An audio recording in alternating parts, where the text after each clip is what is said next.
Welcome to the Red Beard Embodiment Podcast. I am your host, Alex Greene, and I'm on a mission to bring the power of embodiment to people all around the world. In this podcast, we explore how embodiment practices, trauma healing, and knowledge about the human nervous system can help us find our ground, discover new sources of meaning, and create connection in an ever-changing world. The deepest change is embodied change. All right. Good morning, everybody. I'm sitting down again with Anna Sólyom, and Anna, we connected about a month or two ago, and we did a recording about her whole story with about dynamic craniosacral therapy and compassionate inquiry, TRE, and ancestral medicine. And since that earlier recording, Anna has officially, and we mentioned this in the podcast, but she's joined the Red Beard team, and she's been offering 3 services: TRE, compassionate inquiry, that's Gabor Mate's work, and something called ancestral medicine. And ancestral medicine is what the focus of today's conversation is going to be about. Anyway, Anna, thanks for sitting down for another conversation. I remember enjoying last time. Thank you, Alex, and good morning, everyone. I'm super excited. This is a topic that is one of my passions, so I'm really happy to share what is ancestral medicine, because this is something that we can ask. Do our ancestors have a medicine for us? And I think they do, because actually the history of humanity is quite long if we think about it. Now, it has started, we don't exactly know when, but very long time ago. This is absolutely sure. Yeah. Well, and so let me just share, I mean, you're going to be the expert on this, but I'm just going to share a little bit of my own. I consider myself like newly very interested, and I only know of ancestral medicine through you, and I haven't even had a session yet. I'll talk about that. I'm going to be doing it, but it's really captured my interest in these last weeks, and so I just thought I'd share a little bit about kind of why it's kind of revved me up a little bit, and then have a bunch of questions for you as somebody who's done it. Super. Whenever we have a personal experience, I think that's the best to start with, because this is the raw material, our own life. Right, exactly. Well, so just briefly, and you can share more about the founder, but this body of work comes out of look at us go. Comes out of the work of Daniel Foor, who is an American. I think he's now based in Europe, but American-born psychotherapist and doctor of psychology, marriage and family therapist, but who also, and I've been reading his book, the one we just showed, some of his own deep interest into, his own sort of was led to sort of investigating ancestor reverence traditions, both from his own genealogical heritage of Western Europe, but also how that shows up today cross-culturally in Native American indigenous traditions, African indigenous traditions, Asian indigenous traditions, etc. And we'll talk more about, what's all included. But what I'm loving about this book, I'm not even done yet. I'm doing a podcast while I'm so green.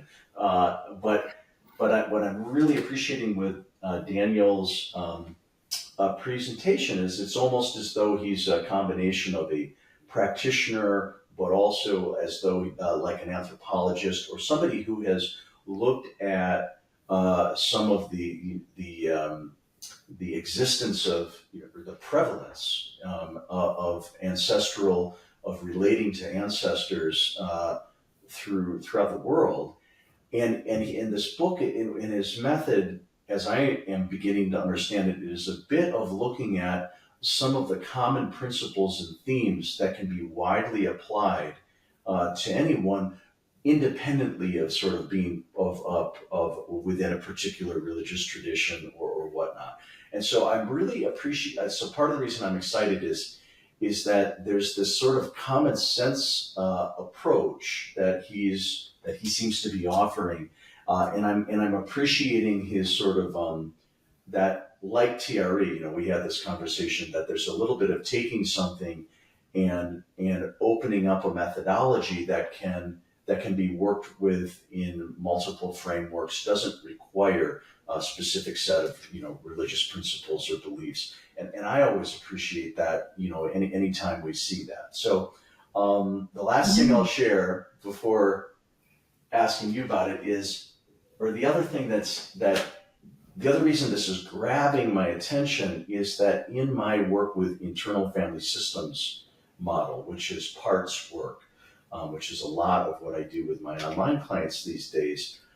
So we're working with our own history, often in the form of our own parts in our inner landscape, or our inner family, often child parts, but could be protectors, teenage parts. And we have, this model suggests that, we have many parts and personalities that make up sort of who we are.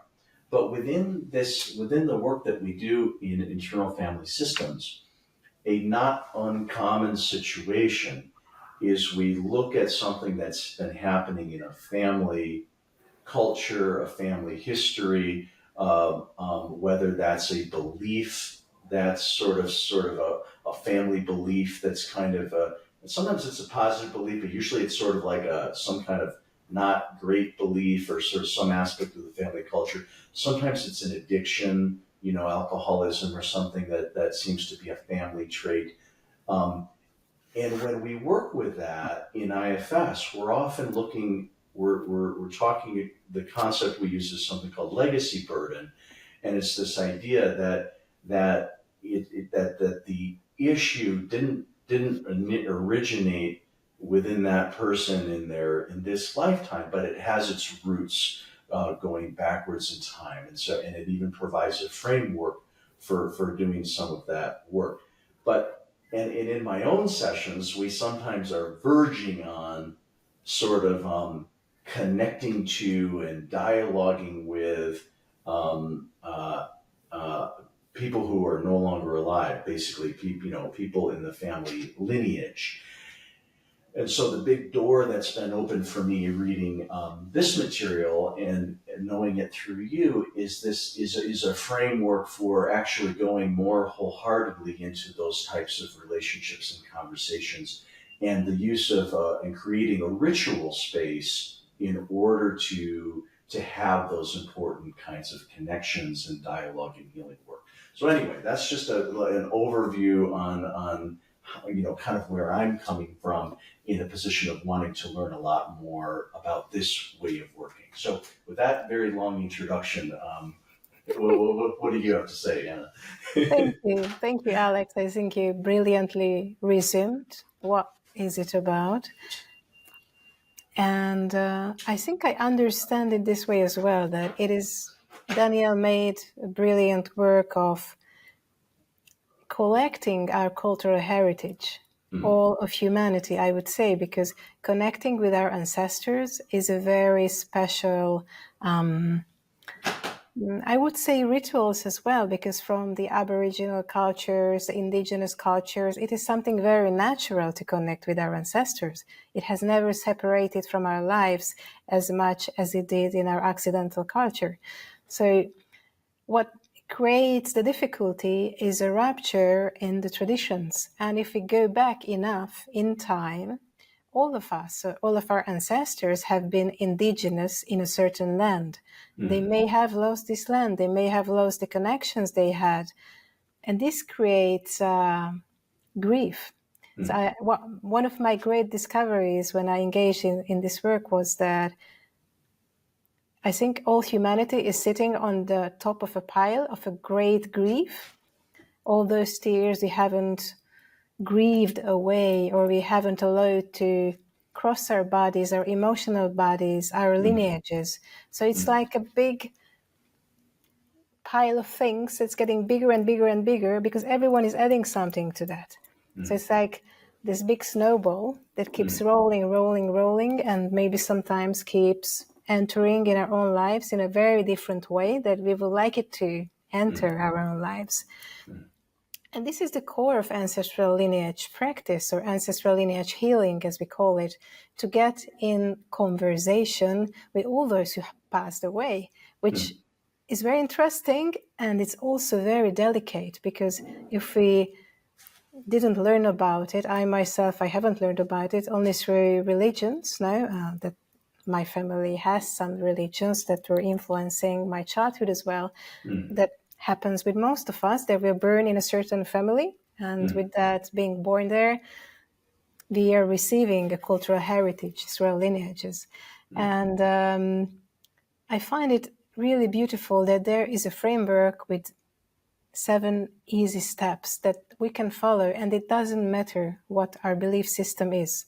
What really matters is that if we are capable to respect the ritual that we are going to do, or if we are clear enough in our intention, or all the things that we engage with when we're looking for answers, that we don't know what is happening, why is this pattern is happening again in my life, or did it happen also in my grandfather's life or grandmother's life? Because I think that many times we get engaged with happenings or experiments that are neither new, neither newborn, in the sense of that it's been accompanying us since a very long period of time, and our families remember that. So it's like revealing family secrets. It's one of the most difficult things that usually runs in the family until one member of the family decides, okay, I'm stepping in that role because I can't handle anymore that there is a secret. I love you so much. This is what Bert Hellinger says, the founder of Family Constellation, that because of the order of love, someone will always take that place that nobody wants to recognize in the family system.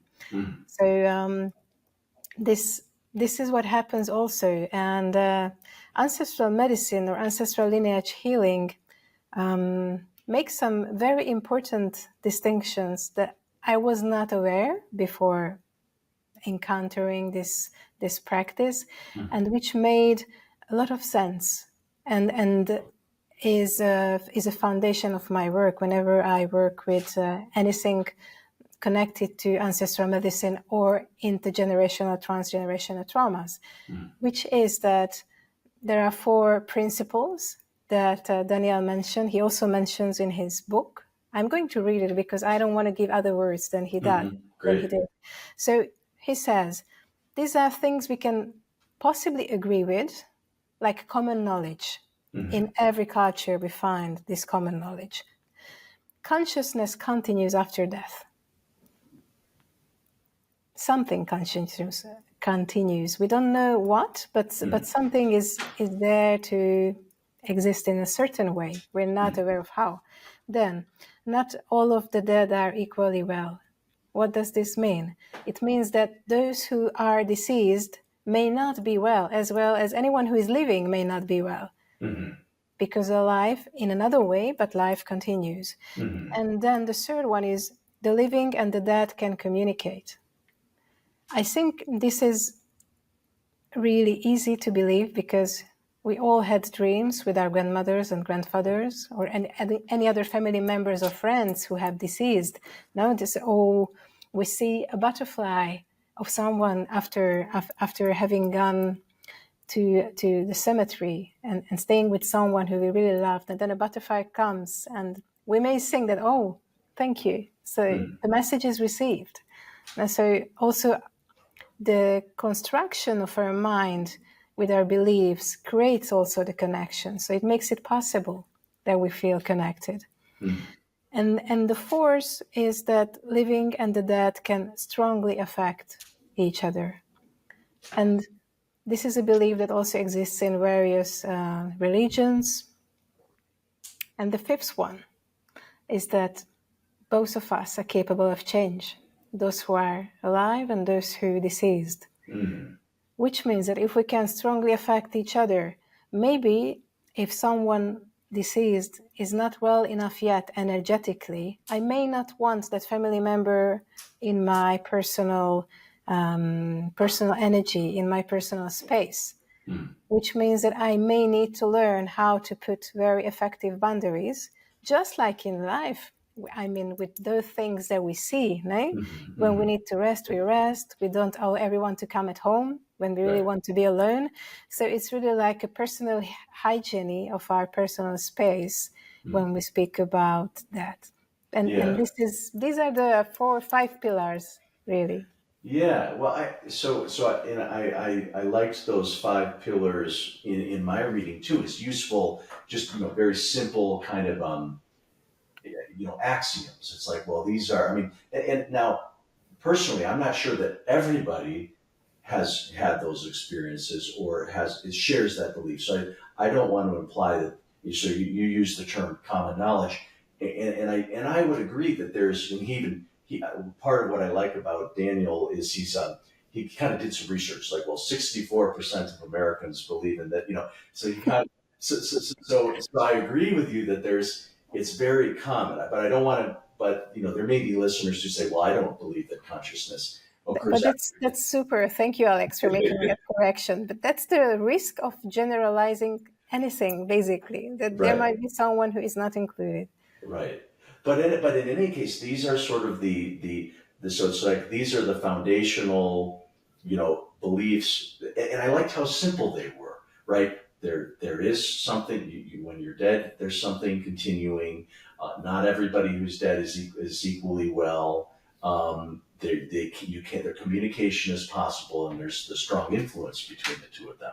And so, if you buy into these principles, now suddenly a lot of possibilities open up as to, well, what's the work that can be done? And that to me is sort of the sum of the potency. It's like, if this framework feels right, now suddenly some possibilities that are it opens up a whole new realm. Yes. I liked. I think it was the principle number 2 or whatever. Not everybody who is dead is equally well. And I liked the distinction that he made, something like that. Sometimes they use sometimes the term ancestor might refer to somebody in the positive sense that they are well in spirit, that they have a loving relationship towards humanity and maybe even their specific lineage. And then the ones that are unwell are, might not use the term they're not yet sort of an ancestor, because there's some healing work or unresolved. There's something that's not completed within their energy body or whatnot. Does that distinction? Did I get it correctly? How he was meaning? Yeah, absolutely. I usually use the term deceased, or those who passed away, and the ancestors. Of course, everyone is our ancestors, but there is a process of ancestralization. There is a time frame. Many cultures still remember how to do that, or what it requires for someone deceased to become an ancestor. What are the rituals that one needs to proceed with, or which family member needs to do what. So this is basically the rite of passage, no? that we really have lost in the time, I think, because there are some rite of passages also in the religions, in the religious sense, when we go to the synagogue, or when we go to the church and pay for the masses of the loved ones. So there are a lot of ways to remember those who have deceased, but getting an actual connection with them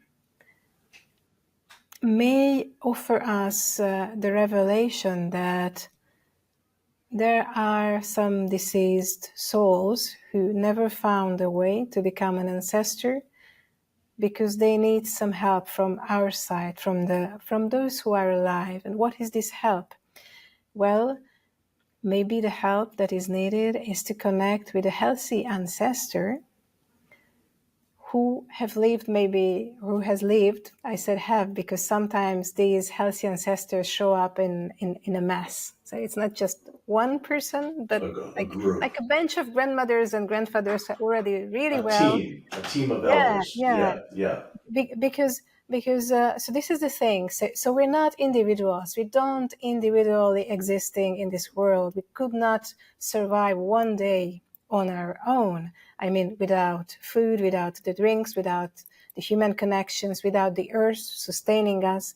So there's an interconnectedness between the visible and the invisible beings, and our family and their extended family, like animal friends or invisible deceased or ancestors or deceased family. They're also part of it. So there is a sustain already in our bodies. This is when Thich Nhat Hanh beautifully describes in his book, The Other Shore, that this body has never died. And truly, this body has never died because it is a continuation of my grandmothers and my grandfathers through the birth. Yeah. You know? So this is in some way the same DNA. No? This is what we do, the DNA research, how we came from. Sure. So this is, I think it's a beautiful metaphor that the interconnectedness is living. And when the healing happens, we usually think about in terms of what can I do? So like the individual, what is my responsibility? I am going to do the healing. And then you enter this framework and the realization is that the only thing you need to do is to show up. You don't need to do the healing. You don't get to do the healing. Those ancestors who are already well, they are going to help you to heal all the family lineage, all that lineage that you engage to work with from the back of the time until it arrives to you and then to your children. So this is something really beautiful also because in other practices I've met, and there are many practices of working with ancestors and they are all good. They're all good. So if somebody is engaged in some other practice, please continue with that because everything has the meaning that which touches you. This is what you really need. This is out of doubt. But in this practice, it really are the ancestral guides who are energetically well, who carry on the healing work, which is, when I experienced it, it was a huge revelation. Like somebody has taken off a weight from my shoulder, like, oh, this is not my job. Thank you. So it offers a freedom from carrying all the weight that maybe has been carried in the family line, in that particular lineage since centuries. Right. I have a number of questions. Let me just pick one. I guess maybe just personally for you, what led you? Did you have an interest in ancestral work or I guess there's a lot of words that sort of seem related, like an animism is the idea that the world around us is imbued with spirit, the plants and trees and rocks and rivers, and so animism and paganism, many of these sort of, or a term that Daniel uses, earth worshiping religions or just earth-based religions, I forget the term. And so I'm curious, even for you, Anna, is your finding of this body of work, is that on top of sort of some previous, explorations or involvement in some way? Yeah. Yes, I think the answer is yes, because already I've been engaged in different healing and processes, to say so, since I was 16. So Reiki, meditation, we spoke about it in another podcast. And I always had the sensation that something is going on in my family that I can't resolve. Just to mention that one part of my family is Jewish, and we have lost at least half of the family in the Second World War. And this is a tremendous grief that neither of my grandparents who survived could deal with. It was impossible. So there are very different ways that life invites us to actually take a look at where we have come from. And I've been involved or tried or did family constellation and many other ways to work with ancestors. Yeah. And then it was through craniosacral therapy that I met with someone who spoke about Daniel's work during the first pandemic year. But in that time, what I felt that there are some issues that I am incapable to solve. I don't understand them and I am suffering from them, but I am not in the place to resolve it. I don't know if you ever had this sensation, like you're looking at something and you know it's there, but you can't do anything. You can be there and you can look into the eye, but it's not going to solve anything. Right. Yeah. Yeah. I can relate. And I also had the experience of releasing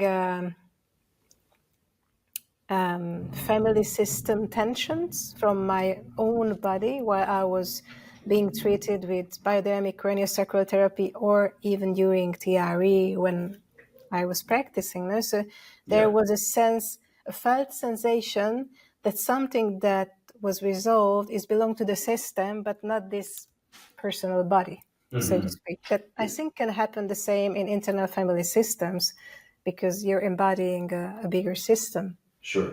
In his own body. And this is what led me to I wrote a book, which in Spanish is Reconecta con tu cuerpo. It could be like reconnect with your body in English. It's not yet in English, unfortunately. And then I had a chapter in this book. It's a 10-chapter essay about healing and many interesting topics with exercises at the end of the chapters. And one chapter was about interbeing or interconnectedness, just like as we spoke about. Interbeing is an expression of Thich Nhat Hanh that speaks about how everything and everyone is really connected on the deep level, and how we are basically incapable of exist without each other. And at the end of this chapter, there was an exercise I've written, and I made a mistake. It's published, and I do take the responsibility for that. Now for the Hungarian edition, I corrected it because I realized that there was a mistake. So this was one of my motivations also to become a practitioner, that if I may correct the mistake, please allow me to do that. Please do. And the mistake was that I didn't know that it can be differentiated, that someone who is diseased is not well, and there are ancestors who are well. So for me, this is the biggest revelation of the whole work, because it completely changed how I think about ancestors and ancestral work. And so I did the training, I did the personal work. Everything is based on the personal work of working with my own lineages. And I hope that the service that I said that I want to do, it is being carried out, because I feel that it works. So I think this is where we have the biggest need in our culture. Also getting back to this, the word is like reverence, how we can become honoring, earth honoring culture. Because what we are, and this is what also Gabor Mate says in The Wisdom of Trauma, the documentary that was published a couple of years ago about his work, that we say Mother Earth, but look what we are doing with our mothers. We're destroying it. So how can we change that? And I think when we have that realization, where we can arrive to that realization that the other is not different than I am, there is no difference, then something shifts in our nervous system. It creates a connection, that deep connection that we are looking for. And I also remember with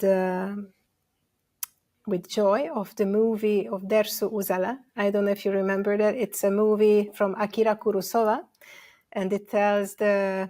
What's the title? Dersu Uzala.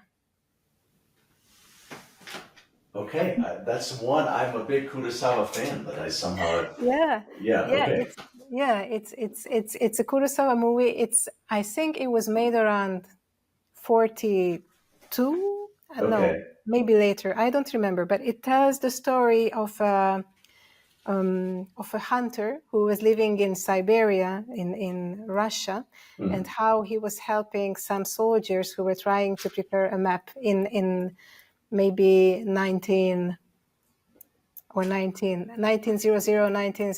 so around when the century changed, and how he really calls like Mr. Tiger, the tiger, and he says that, oh, so the wind is speaking to me. Everybody is a person. Everything is a person for uh-huh, him. So the trees, the lake, right, right, the rain. So he is really connected, because this connectedness helps him to find the path and create the maps. So he's living interconnected to all mm, those that surrounds him. So it's a beautiful. I think it has two parts. The movie, mm. if I remember well, it is really a great one. It's a slow movie, so you really need like a nice Yeah, drink yeah, and just sit and all of enjoy them, it. many of them are. But oh, that's great. Ooh, that's adding that one immediately to the list. Very cool. Yeah, yeah. So mm, returning to your question, Hmm. what was your question? Well, I was asking you, what led you into it, and Yeah, what you led gave, me? and it So sounded, this one, so yeah, you sound like you had done some, family constellations and an orientation towards your family system and your ancestors. yeah, But then this particular, this pivotal distinction of that some of your ancestors can be utilized, are well and are wanting to help propagate healing, and some ancestors may not be well. And then, of course, your own personal family, the World War II and is recent. I mean, that's a on a long time, on a family lineage time scale. That's sort of like just now in terms of yes, a trauma in the lineage. Um, yes. yeah, It's just now, like civil war right. That's in many right. countries or in the USA. So Right. it's there are a lot of history where I don't think that we have the possibility to see it without political charge, which is Hmm. okay, because this is how we live and this is our society. Sure. But in our personal mythology, or I'm using deliberately this word, Hmm. because we are telling the history of our family in our mind, and we have an interpretation, and we may have a felt sensation connecting with different parts of the story. Hmm. But I think that the worst thing is when we don't know from what we are suffering. So whenever we can get an understanding of what is happening, it always helps the healing. Hmm. And I have actually in therapy a lot of clients who have different difficulties with patterns of thoughts or patterns repeating in the family, um, self-harming patterns as well. Hmm. And Yeah. it's difficult to deal with it, because it involves also to create a safe space for the person. Right. Safe space. If I don't feel safe in my own body and I don't feel safe in my own personal space, we know that from neurosciences that it is very difficult. So first, of course, I need this felt sensation in the body with the nervous system to regulate it well. But Hmm. then how will I protect myself from unseen things if I believe that there are unseen things around me? Right. Or if I am sensitive to feel that there are some unseen things? And it's not like, so don't get me wrong, it's not like, oh, I may have my grandmother standing there. I don't care. She's Hmm. made there. Now we're Hmm. friends. It's good. Hmm. But whenever there is a very concrete sensation that you say that, oh, this is something that makes me think about my grandmother with what I'm working with, and you have a felt sensation in the body, Hmm. it could be something connected to her, and it could be something connected to her lineage. So for me, the body is always like a compass, because when there is a resonance in the body, it really is happening. You can't deny it. Mm-hmm. While when it is in the mind, then it's like, oh, is it illusion? Is it really happening? Totally. Well, just a quick comment there, because so in IFS, internal family systems, a term that we use is trailhead. And trailhead, like the at the beginning of a hike, there's a trailhead, and then that that's the hike, or it's the signal that there's some path to follow. And in internal family systems work, we're often we get a trailhead, which could be a thought, it could be a body sensation, but it's something, it seems significant, and it seems that, hey, and usually the client themselves, they think, that seems significant, we should sort of follow that. And so I wonder if that might be a little similar to what you're describing right now. Yes, I think so. And it's usually like the first thing that comes to you, like the intuition. Sure. That's something that could be significant, and maybe it's not. So, of course, as a ritual work, the challenge is to see if this is something that I'm making up, right, or is it really happening? This is the question most of the persons I'm working with ask, and this is the question I was asking as well in the beginning. Like, holy shit, I'm making this up? Mm-hmm. Right. Of course. Yeah, because it's like it could be like my mind is inventing stories and so on. But then I kept showing up, and I did the process. There's a short course that someone can do as part of the network, to say so, the Ancestral Medicine Network. It is an online course recorded with lessons. That anybody can access. Yes. Oh, great! Exactly. We'll put So that. there's a short course, and you can buy it, access it, and it's amazing. I started with that as well, but then I realized that I can't do it alone. I need someone to be my witness, to hold me, because this is a luxury. We know, Alex, we work with people. It's so good when someone holds us. Mm-hmm. We also need that. And it was really a joy to work with a practitioner I was working with, because first of all, she cleared all my doubts, and she guided me, and offered the security that, okay, maybe you're making it up. What's the difference? Does it make you feel better? Mm-hmm. Yes. So now It's like, if it's a self-soothing, well, it's quite a harmless self-soothing. So I think it's a good practice. If it's something that is real, which I believe is real, then it's a fuel to the passion, like the fire of life, this fire that we keep going all together. It's a huge fire. Like maybe someone pours a little water on it, but there are others who put more nutrition to the fire, and I think this is it, because when we understand that along the history there has been done a cultural damage on every nation, nobody is outside of this, cultural, religional damage, so like the war between men and women, like all the and damage in the understanding of impact that has not been taken care of. This is what I understand under damage. Not like we are broken or something like that. No, we are not broken. So everything in this way can be held and taken care of and repaired. So it's rather like a reconnection work, not a complete, okay, I'm going to write this out because it's wrong, because this is not the way to do it. Right. So in a way, I think what you might be saying is that it's the connection, the reconnection is what's so critical, and of course there's narrative, there's thoughts, there's conversation that's part of that process, but at a fundamental level, it's the reconnecting that may be the most important quality. Is that, did I catch you? Yes. Or okay. Yes. Okay. Thank you for being my translator of ideas. Yeah. Yeah, it's reconnecting because this is what empowers us. Okay.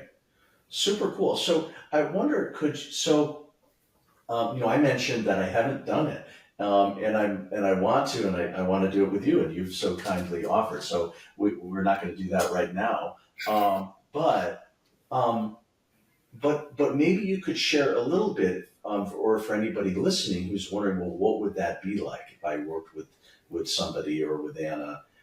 How would you describe how does it begin? Does somebody need to do some preparation work?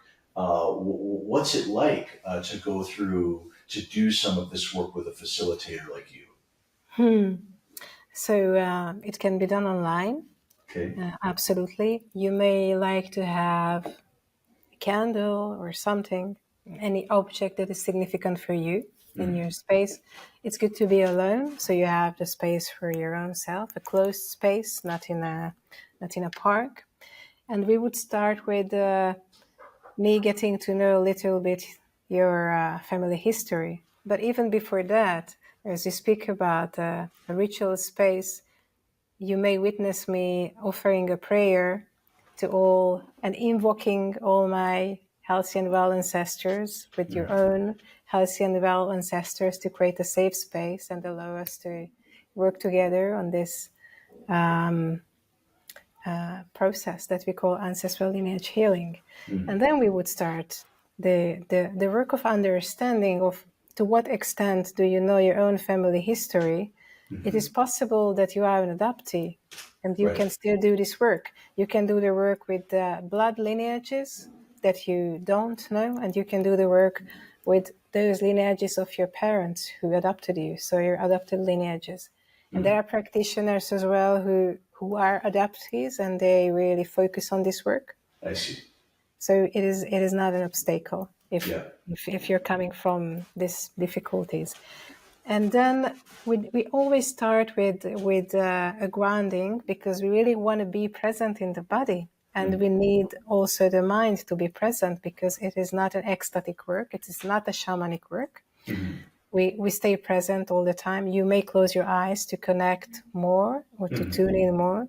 There is an invocation of a helping power. A helping power is something or someone that is an energy, or it can be an animal, a plant, something that helps you to ground and clean your personal space and protect you. It cannot be anyone diseased or any living human. So usually, sometimes it is an archangel, sometimes it is a tree, sometimes it is one of the sacred medicine plants, if you're a practitioner. So it can be many, many things. It can be animals as well. And then it is very important to create this personal safe space. And this is easier for someone and could be more difficult to another person. So we would work on that until it is sound and created. And usually if there is a time, this is why the first session is 90 minutes, because we will do until here, the first session. And what is coming also can be part of the first session, the assessment of the lineages. This is like the first step, no? How are my different lineages? And on a scale from 0 to 10, which is 0 or 1, very bad state, 10 energetically, 10, they are really good, shiny, bright, really well, really healthy. Okay. I would guide you to turn to each lineages from your protected space and to do the assessment. And once the assessment is done, which usually we finish here on the first session, it is possible to follow, but usually time doesn't allow us to do more. So on the second session, what we would do is to come back again. I would open our space with a prayer. You can join in always. I leave space for that. And then we would come back to your own personal space, clean it again. So this is something that we always do. Get protection, work with your helping power. And from then we would do the next step, which is defining with which lineage you would like to work with. And usually we want to work with the most messed up. And this is not a good advice. Why? Because we really want to gather practice and power. When we turn to those where the most difficulties lay. So you're saying you suggest not starting with the most messed up, right? Yes, Yeah. yeah, Okay, yeah, interesting. I like that. Just to briefly interject, I like that as an idea because it's the same way that I approach trauma work, especially through somatic experiencing with my clients. It's like, hey, let's get good at some easy stuff, some stuff that's not so, and let's sort of get some of our tools going, get the nervous system involved, get kind of a head of steam. Then later on, if we work with something that's more challenging, it will be a lot easier because of what we did to begin with. So anyway, I like that as an idea. yes. Yeah. I find it very healthy. Mhm. It is really good. And then when you choose with which lineage you will work, Yeah. then comes the following step to look for an ancestral guide on that lineage. Okay. And this sometimes is challenging, sometimes not. What is the experience is that if you are someone living in a Western culture, that healthy ancestor on that specific lineage very easily could have lived like 1,500 years ago, or Okay. maybe 2,000-3,000 years ago. Right. So we're really looking for someone who is energetically well, bright, healthy, and Right. usually it is easily identifiable, even if you're not literal in the energy language, just Okay. to say it like that. So Okay. it's sometimes we need to recheck it, but usually it's easy. And when we get the connection or when you get the connection with this ancestral guide, that is already something very material in the way of getting a felt sensation of a connection Mhm. that is nourishing you. Okay. So it is beautiful. And then this is the following step that we can, if time allows, it can still happen some part in this second session. If not, we go in the following session, would happen to ask this ancestral guide to help us to create a healing space for all the lineage that comes after them. So the first person from them until the last deceased person behind us. So it could be our grandfather, it could be our great-grandfather, it could be our parents, but Okay. only those who have passed away gather together on this healing space. So it is I like a see. cocoon Yep. created by all those ancestors who are already well. I see. Okay. And our job is to step back and do nothing and observe, I because see. we don't do the work. So this is the part I love, because what we do, how can I help? I want to do it. That's my job. No. So usually when you ask your ancestral guide, it's like, how can I help? Please step back and let us do the work. Okay. So our job is to convene the space, create the environment, and then to observe, to witness. Yes, our job is to reconnect. Okay. And when the reconnection is taking place and we ask the right questions, the work can take place. And sometimes we can also do something in our lives, in our daily lives, like creating a little altar with different elements or with flowers. So usually this is where we connect to the earth honoring practices that most of our ancestors had a very deep relationship with the earth where they were born. They were in partnership with the earth. They lived about it and they honored it. So this is something that could wake up during these sessions in ourselves, that we desire to spend more time in nature. We desire to reconnect with all that space that it is outside of the buildings where we live. Or we desire to reconnect with the motherland of our ancestors. That's also a possibility. And then in the following sessions, what happens is that we can say that there are the ancient ancestors, maybe lived like 100,000 years ago, maybe until 40,000 years ago, so on. So these are numbers that the mind is not really capable to receive. Right. But there are a lot of people. They are usually quite well. But the healing process starts from them. So they would offer prayers and any necessities for those who are held in the healing space. Okay. And then you always communicate with your ancestral guide, and they know when one or more grandmothers or grandfathers are ready to come out from this healing space. Okay. And this is when the ancestralization happens. So when they are reconnected, healed, cleaned, when their energy level is brought up, then the ancient ones will receive those who could not go through the ancestralization process yet. Mm-hmm. And they would be welcome in the family of our ancestors, which are a lot of people again. Right. So Right. they appear like one because many times this is how it is easier for our mind to perceive. Sure. But usually there are a lot of them. They are like a tribe. Multitudes, like a tribe. Exactly, a multitude. Yeah. Exactly. And this would continue until we get to like a couple of 1,000 years ago, and then we come closer until we go to the recent ones, recent ancestors, those maybe 6 or 7 generations who we may still remember their names, who have passed away. And usually there we slow down, and it's one by one that they emerge from this healing space because they may have more stories to share. I see. So it's like, so the more recent in time, it's like there's more, because we know their lives, we know their names. It's like it gets a little bit more specific. Yes. As we get closer to our own lifetimes. There are also more impact. Okay. Because maybe our grandparents were influenced greatly with their great-grandparents, and now we are the 5th generation. So there is a lot more closeness because of the closeness of time as well. And there is always space of learning about the burdens one family lineage may take with them for thousands of years sometimes, and the blessings as well, because they always go together.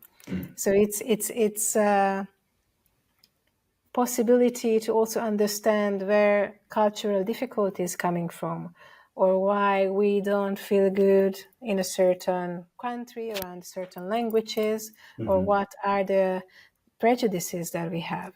So it's really interesting how we get there. And once the lineage is arriving to this healed, reconnected state, the practice continues with allowing the blessings to flow down until ourselves and even past ourselves to our family, extended family, children, animals, everything. And if we do this work with several lineages, speaking about blood lineages or those who adopted us, there is also a way to harmonize different lineages, which opens up a lot of energy in our lives that we can utilize maybe better. Right. And there is also a way to connect with other than blood ancestors, because we may have different ancestors, or maybe... Well, that was a question I had, was that you're referring to blood lineages, but what if, for example, you felt a connection to a particular lineage of some other sort? Like in my case, there's a Zen lineage, a Buddhist lineage that feels like a lineage to me. It's not genetic or blood based, and I wonder if is that ever included in this kind of work? Yes, absolutely. That is your spiritual lineage, where you feel included, where you feel that you belong. So you can absolutely work with that. Got it. As much as with the different ancestors of the earth where we are. You can connect with them as well. So there is a beautiful horizon with whom we can get in relationship with. And I think this is the key, getting in relationship with, reclaiming the power of being connected to all those powers who gave life to us. Nice. In the introduction, or the first chapter of Daniel's book, Ancestral Medicine, he made a comment that I thought was funny, but also I appreciated, which was, he said, you may be thinking sort of, who is this applicable for, and he was saying basically like there could be a misconception that, well, your ancestors need to come knocking, you need to have some sign from the universe or a sign from your ancestors. And his comment was, it's much more simple than that. There's nothing wrong with just, even if you've never had a particular interest, you've never thought about but for some reason now you're curious. There's nothing wrong with just going and knocking on the door and finding out what is there. And I thought that was funny because it was probably true for many people, that yeah, there's not, this is not something that they thought that much about. But I also appreciated it as sort of like the accessibility, that from his perspective, and it's like, hey, they're there. This fabric of humanity is there, and if you're interested in accessing it consciously, you don't need special permission or some particular reason. Just go ahead and develop this relationship. So I kind of liked that. Yes, it is accessible to anyone, and it is available, and you can very easily realize that there is a door you've never seen before, but there is a door and you can knock on it. This is, I think, also the beauty that it is available. Right. Well, I wonder, because sometimes I think about, I guess I'll use IFS, or actually I'll use somatic experiencing or TRE as an example. Of course, one major reason to come to a modality is because of wanting of some sort of healing, a trauma, a wound, whatever. To me, this is true in body work, craniosacral. So one reason is there's a pain or there's an injury or an emotional, but to me, another reason is no, that's not really it. But you're just interested in what's happening in the body, or how's my tremor mechanism, or somatic experiencing is just as valuable for somebody, even if it's not so much trauma to work with. It's just a chance to connect with the felt sense and everything that goes along with it. And I'm guessing this is the same here in that some people might come to it because there's an acute reason that they know there's some major trauma in their family line, and they must find a way to work with it. But other people might enter into it without an acute need, yet there's many benefits that come out of it. Do you agree with that? Absolutely. I absolutely agree with that. There are a lot of mental health practitioner colleagues who are also ancestral medicine practitioners, and we have like a gathering every month where we meet and share and understand what we're facing with. And what we agree is that, yes, sometimes you need therapy, but sometimes your ancestors can work like your elders who you go for an advice. And they're really good advices. So as well as you say that sometimes we have our curiosity and we really want to know, and it is a good enough reason to engage with, always, like curiosity, playfulness. Sure. It's like, this is a beautiful big word and I want to get a deeper understanding. That's Right. A beautiful way to connect with that. Yeah. And also, in this practice, curiosity is a great tool because this is what helps us. Sometimes we are offered more story, sometimes we are offered resolution. So It's not always about the story. Sometimes it's like, okay, it's done. It doesn't matter. You don't need to understand. So we're again back to TRE, IFS, somatic experiencing, craniosacral work, body work. It doesn't matter if you understand. It doesn't matter if you know. You don't need to know. You don't need to know everything that your ancestors 30,000 years ago went through, or maybe just 2,000 years ago. But you may know some important things that help you to understand who you are today and why. So I think it is beautiful because it's like knowing yourself, it's a never-ending story. I think already Jung said that unconscious is like huge, but I think ancestral medicine is like also reconnecting a little with the unconscious part of humanity, all the wisdom, all the knowledge. So yeah, I agree. Yeah. Wow. To me, it's so cool. Is there anything we miss? Anything else you want to make sure we capture?